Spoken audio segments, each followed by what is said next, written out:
really cool thing about our tracks in itself, for starters, is that each track has in it far more content than any other racing game's track. In a regular racing game, when you race track number 1, you can play that game for 20 hours, you go back to track number 1, it's still the same track you played originally.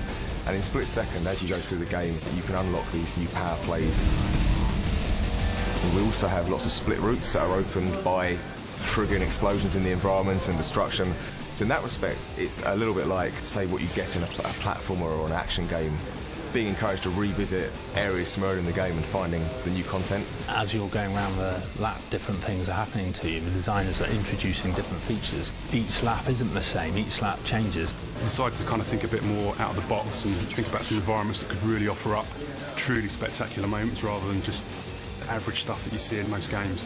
The dockyards, airports, you know, it's the sort of thing you don't really see in most racing games. What's really cool with the cars is that you start the game, and as you go through it, you get given these 30 cars. You get awarded them by winning episodes in the TV show. And as you play through the game and you unlock certain achievements, these achievements are actually represented on your car as decals.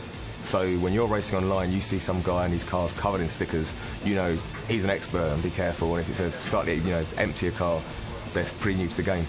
It really means that the car itself, it actually evolves with you as you play the game. We kind of wanted to steer clear of kind of compact cars and hot hatches. We wanted something that feels big, meaty, that feels like it's, it could handle the kind of destruction that's been thrown at it by the game.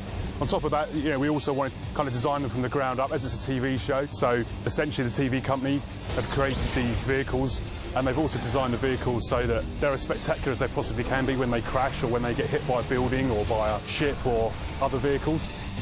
We didn't want one car to be miles faster than others. Ultimately, they all need to be competitive.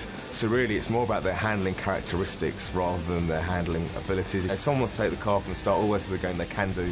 And like I say, because the stickers on the car are evolving with you and the bodywork, it'll show that you've invested more time with that car than someone who's just played through to get all the cars individually. It's a real, personalised experience.